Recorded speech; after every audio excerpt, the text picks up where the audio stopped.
All right, good morning. Good morning. Pray and trust that you all had a good, happy Thanksgiving. And I like Thanksgiving because it's the transition into Christmas. And now you can listen to Christmas music without feeling guilty. Because you really shouldn't listen to Christmas music before Thanksgiving. If you do that, that's not right. But now you can listen to it. Now you're allowed.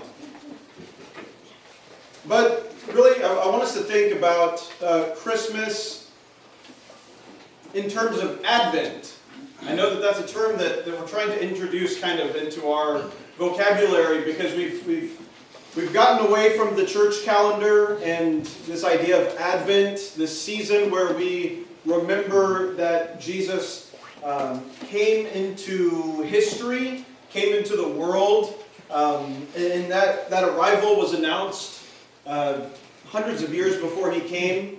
And we hear the term Christmas and we kind of just by nature think about presents and stockings and Christmas trees. I mean, the term Christmas has kind of been robbed a little bit from Christianity, and it's just used now for a month of the year that really culminates in presents. And it seems like all good holidays kind of get secularized in that way. I mean, we celebrated Thanksgiving on Thursday, but then there was Black Friday, Small Business Saturday. Sunday is saved, I think, from commercialism. But tomorrow's Cyber Monday. And then I don't know what comes after that. I don't know what's on Tuesday. And so the idea of going back to this idea of Advent is that let's give it back to Jesus. Let's give our time and our seasons and our thoughts, let's center them back on where they need to be focused, on Christ. So we're going to be talking about Advent for the next four weeks during this season. And we're going to be asking ourselves the question, is Jesus in the place in my life and in my heart that he should be? Is he where he needs to be in my life? Is he at the center of it all? Is he the focus of my existence? Is my heart prepared for another year to have him as king of my life? That's the idea behind Advent. That's the question that I want us to ask ourselves as we go through the next couple of weeks. Is Jesus in the place in my life where he needs to be? Because reality, the truth is that by the end of the year, sometimes we're so distracted just by life. Sometimes we're so just overwhelmed by everything that's taken place in the past period of 365 days that we come to the end of the calendar and we're not even sure what is the focus of our lives. What is life about? It's just like, okay, there's going to be another year and I'm going to get on with it. I'm going to go into this next year and maybe I'll set some resolutions. Maybe I'll do some things different. Maybe I have some things to look forward to. But we forget to kind of emphasize Jesus as our King. We forget to emphasize Jesus as the center of our lives. And so that's what Christmas really should be about. That's what Advent is about. And so think about that as we, even today as we go through this sermon, Isaiah chapter 9. If you turn there, Isaiah chapter 9, we're going to begin to look at Jesus and his birth. And as you're turning to Isaiah chapter 9, I want to ask you a question. And I realize that some of you are visitors, and so ask this question about your own community. But do you think that people in our community, or wherever you come from, if you're visiting with us, in your community, do you think that people in our community have hope? The interactions that you've had with people, whether it's at the grocery store or at the community center, or just out and about, do you get this idea that people have hope? Hope being a general expectation that things are going to get better. Do you hear that conveyed in people's conversation, in their body language? Do you hear hope conveyed in just the way that people talk? This sense that, they're not perfect right now, but things are going to get better. Things will look up. There's a light at the end of the tunnel. Do you hear hope in our community?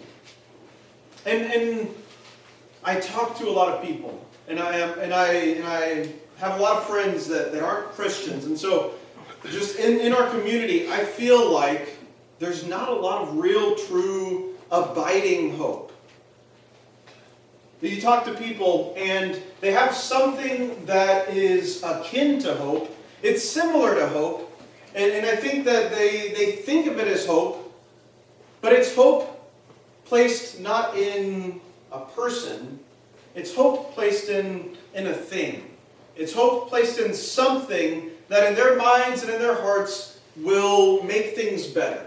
They put their hope into something that, maybe this will finally be the thing that changes my situation.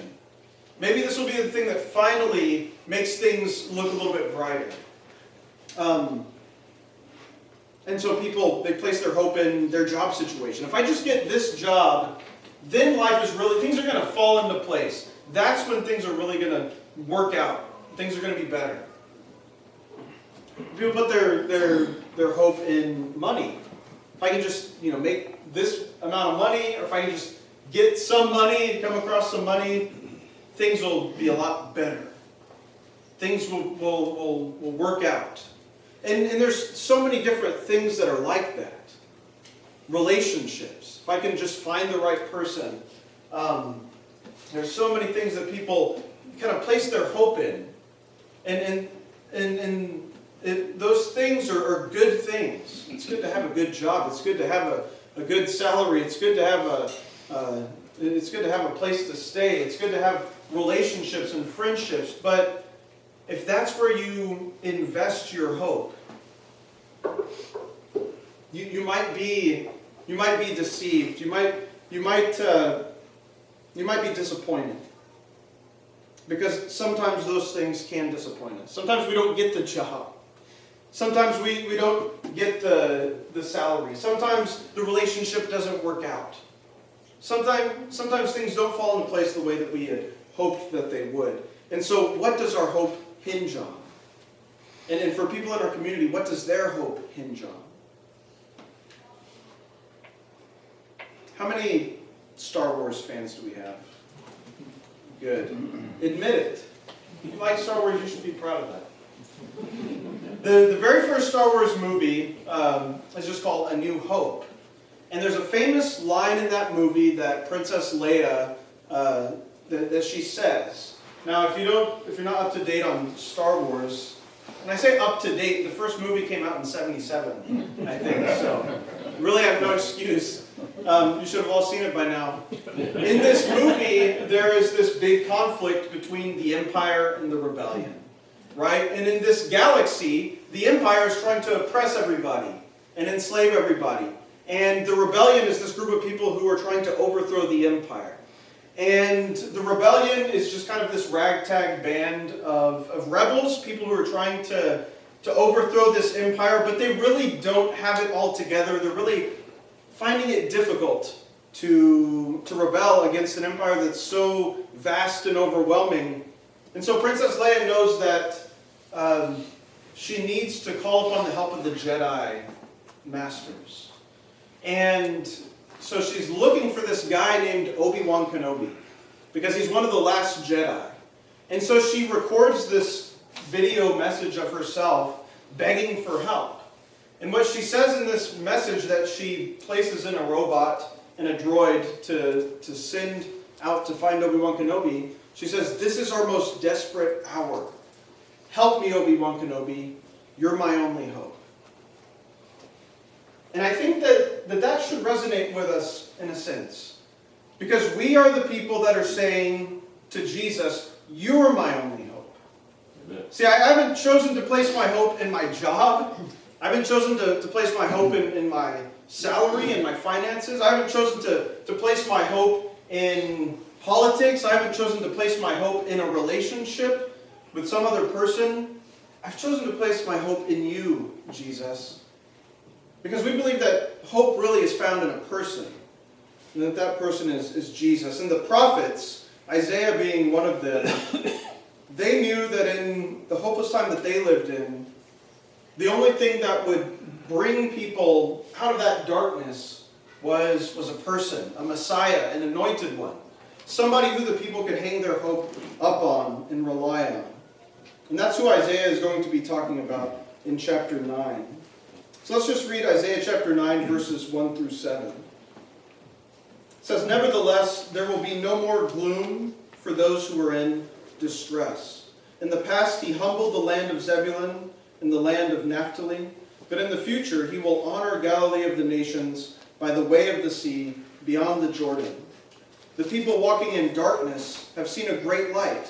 On those living in the land of deep darkness, a light has dawned. You have enlarged the nation and increased their joy. They rejoice before you as people rejoice at the harvest, as warriors rejoice when dividing the plunder. For as in the day of Midian's defeat, you have shattered the yoke that burdens them, the bar across their shoulders, the rod of their oppressor. Every warrior's boot used in battle and every garment rolled in blood will be destined for burning, will be fuel for the fire.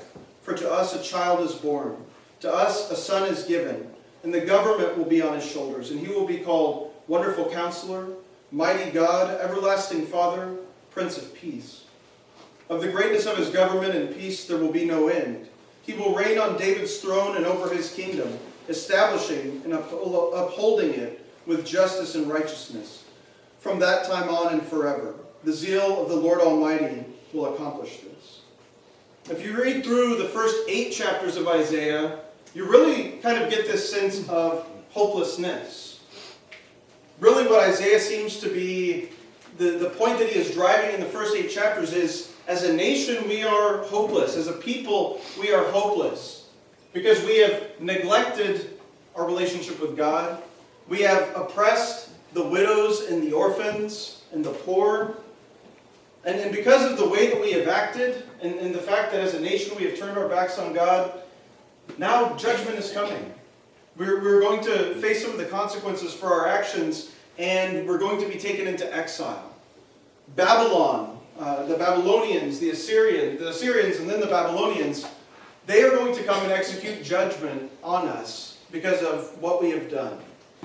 And so the first 8 chapters, even though there are these little glimpses of hope, for the most part, Isaiah is saying we're hopeless because of the way that we have acted, the things that we have done.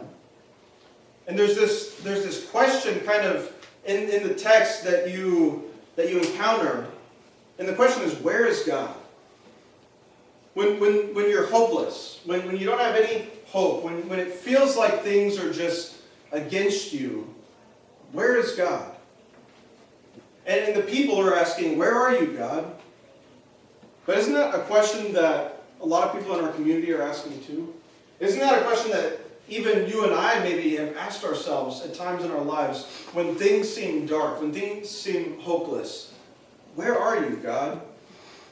Where are you when there are people that have to sleep in the streets because they have no place to stay? And our city won't even give the conditional use permission for them to open a warming shelter. That's taking place right now.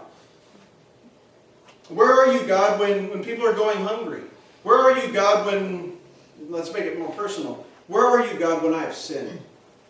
Where are you, God, when things in my life aren't going the way that I want them to? Where are you, God? And the answer to that question, the answer to the question, where are you, God? And the answer, really, it's always this answer. God is coming. He's coming. He's going to do something. He's going to show up. God always shows up. He's always doing something. And we're waiting on God. And so, finally, after 8 chapters of this, chapter 9 is where God shows up. Chapter 9 is where we hear about maybe a change in what's going on. Some hope in a time of hopelessness. And it all rests upon one person. It doesn't rest upon them getting their act together. It doesn't rest upon them doing things differently. It doesn't rest upon anything other than a person who's going to come into their lives, into the midst of their nation, into history, to bring hope, to bring light into the darkness. And that person is Jesus.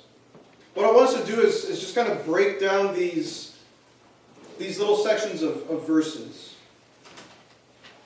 and try to ask ourselves, is Jesus my only hope?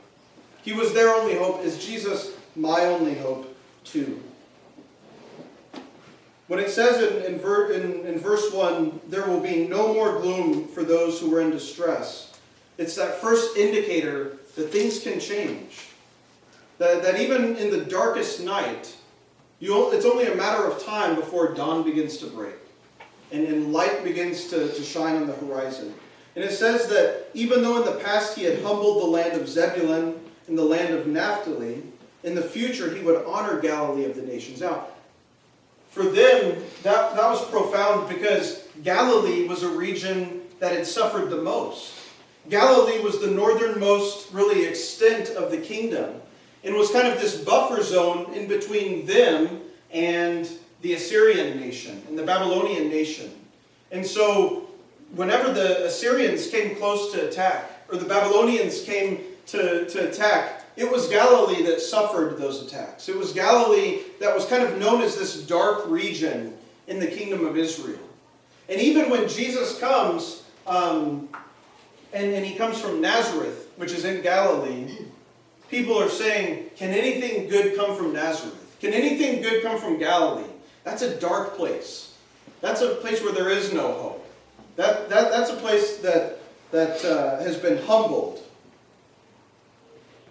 But hope oftentimes springs up in the darkest places.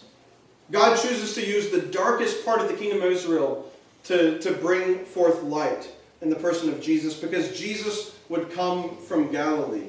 That's where he would start his ministry. That's where he would start preaching a message of hope and of the kingdom of God. And I think maybe in our learning process and in our relationship with God, we come to expect and come to find out that it's oftentimes in the darkest moments of our lives where we start to realize that God's going to do something. It's in those dark places that we can expect God to show up. It's in those dark moments where we can expect God to do something, to change the course of events, to change our lives. And that's exactly where the story of Jesus begins, is in Galilee, the darkest part of the kingdom. And it says that the people walking in darkness have seen a great light. On those living in the land of deep darkness, a light has dawned.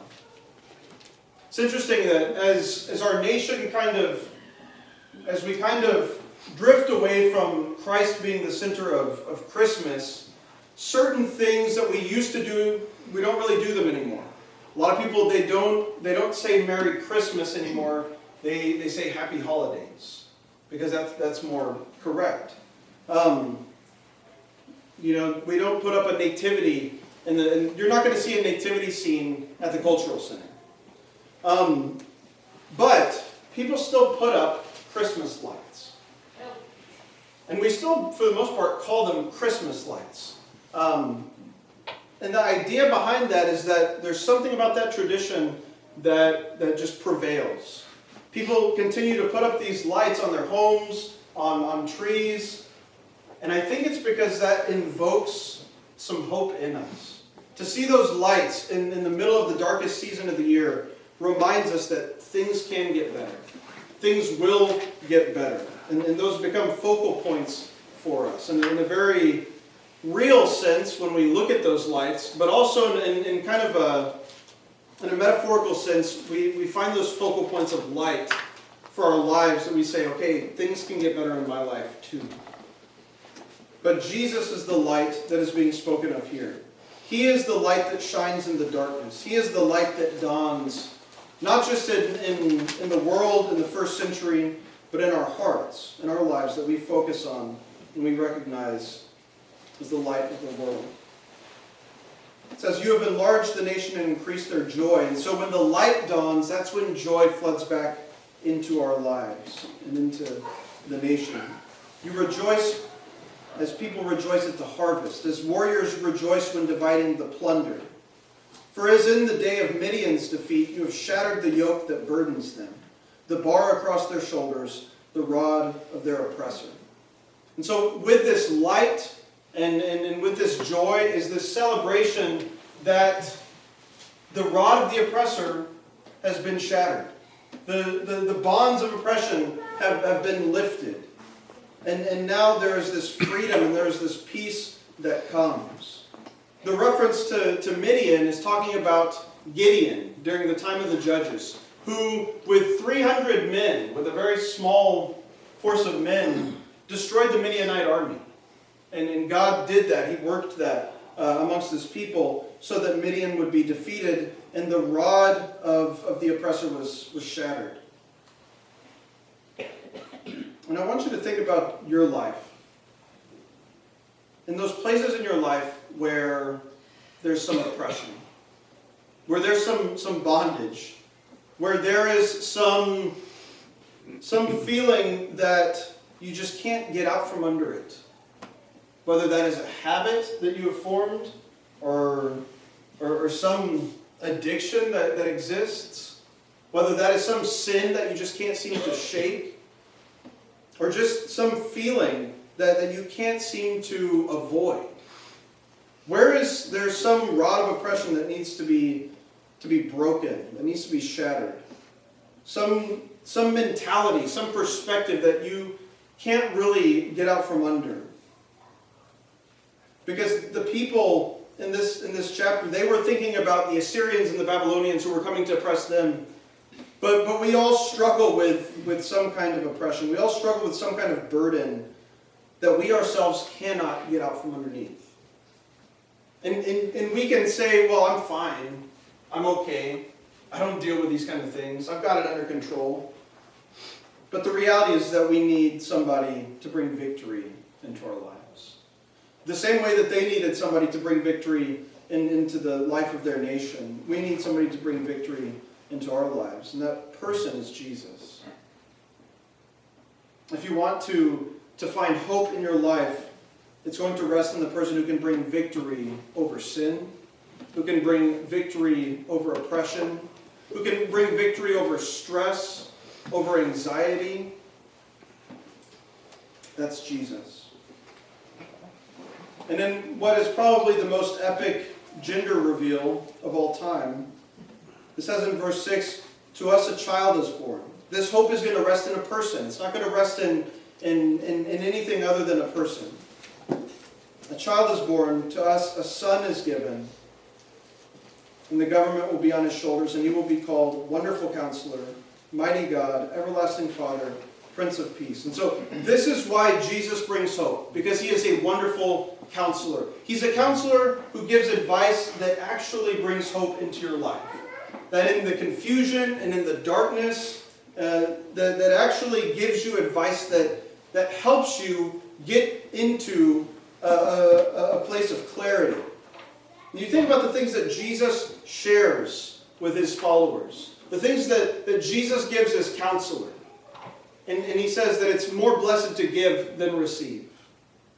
He says that he who is without sin cast the first stone. Do not judge. Jesus says you can't serve both God and money. Jesus gives us counsel that brings clarity into our lives so that we can hold on to hope, so that we can hold on to him.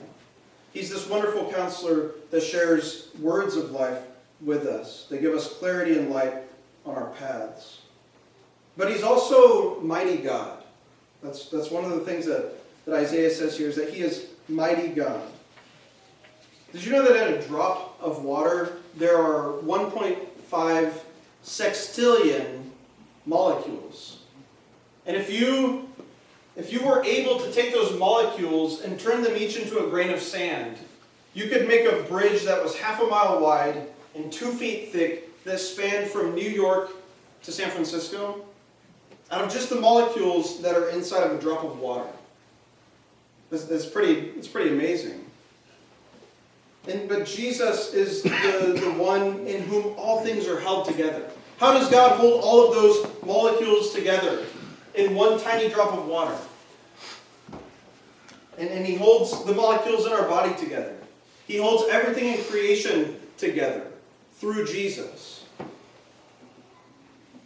That should blow our minds to think that the God who holds everything together also wants to hold our lives together. And He wants to hold our hearts together. He wants to hold us together so that we would hope in Him. And it says that Jesus is everlasting Father. And probably a better way of thinking about that is that not that Jesus is the Father, Jesus is the Son, but that Jesus is the Father of eternity. That Jesus holds time in His hands. And so when we aren't sure about what's going to happen in the future, when we aren't sure about what's going on in the present, and we kind of deal with this feeling of, I don't know what's going to happen, and that bothers me, and that tends to make it hard to trust in God, we should be reminded that Jesus is the Father of eternity, that He has time in His hands, and everything will work itself out in His own identity and who He is, because He is the everlasting Father. He is the author of time. But He's also the Prince of Peace. He's also the Prince of Peace. And by His sacrifice on the cross, by His blood that was shed, we now have peace with God. And that's a peace that surpasses understanding, that goes beyond what we can ask or imagine, to know that regardless of the conflict around us, regardless of the conflict that's going on in our lives, that we can trust in God, that we have salvation through Christ. Jesus is the one who brings that peace. And so as we prepare in our hearts and in our minds to receive Jesus once again during this season, to focus and center our lives around Jesus once again, let's remember how He brings hope because of this reality that He is wonderful counselor, that He is mighty God, that He is everlasting Father, that He is Prince of Peace. Prepare your heart to receive Him, to know that He is your only hope, and to celebrate that and to share that with others. If you have been struggling to find hope and joy in your life, if you've been struggling to just come to a place where you can trust in God, today you can come and we can pray for you. You can share your struggles. You can be honest about how difficult it's been.